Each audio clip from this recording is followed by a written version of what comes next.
Bali, ang ituturo naman ngayon is more about functions pa. So, about naman to sa may return value at mga parameters na pwede mong ilagay yung parameters na required ng function mo. So, okay. Isa natin dito. So, sabihin natin, buruin muna natin to. Tapos, eto wala nitong kwento siguro. So, ayan. Echo bar. Ayan. Etong bar na to, nasa loob siya ng ano, diba? Function. So, sabihin natin, lagyan natin ng parameter to. So, bar. Ngayon, kung ano yung ilalagay ng user ng user na value dito. Kung ano yung ilalagay na value dito is ay yung e-echo niya. Ganun lang yung konsepto. So, try natin.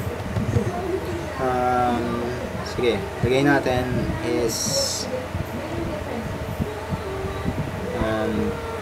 hello world. Hello world.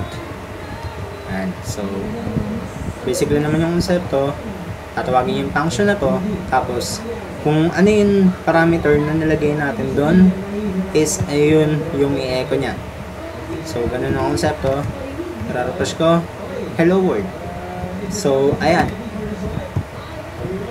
Ngayon, try natin yung return value, which is isa sa pinamagandang konsepto ng OOP. So, ano ito? Return variable. Try natin. So, wala siyang echo kasi wala kang sinulat na echo ron. Pero ang lalim mo dito is echo. Ayan. So, ano na naman siya? Dahil dito sa main na to. Depende lang kung paano gagamitin yon. Pero sabihin natin, sige, teka lang, function, gagawa tayo na, paglalaro natin, function, may function 2. So, ganito, bar. So, ganito paliwanag pa yung isang bagay na to. Kung yung dineclare mo dito, hindi related to each other yung dineclare mo sa may function 1 tsaka may function 2. So, magkaiba sila, ibig sabihin may position yan, may position yan. So, hindi importante kung magkaparoon ng pangalan yung nilagay mo ron. So, sige, return var plus 3. So, eto naman, sabihin natin, multiply natin by 10. So, mathematical function to, mathematical expression. So, eto, bigyan natin ng 5. Tapos, yung isa is bigyan natin ng 10. So, testingin natin. So, oops. Kaya, bigyan natin ng line break para maliwanag. So, ayan. 50, 13.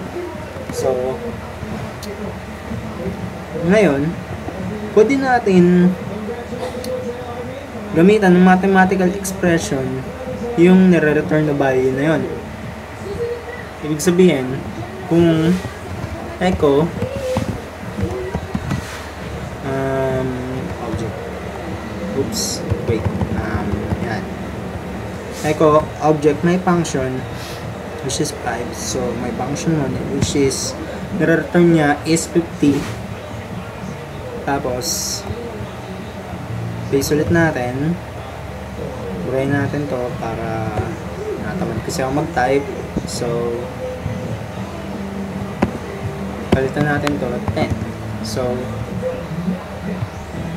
50 times 13 is, tignan natin. BR. Bigyan namin BR. Parang maganda naman yung pagkaka-explain ng school policy. So, BR. And, so, 50 times 13. What the fuck?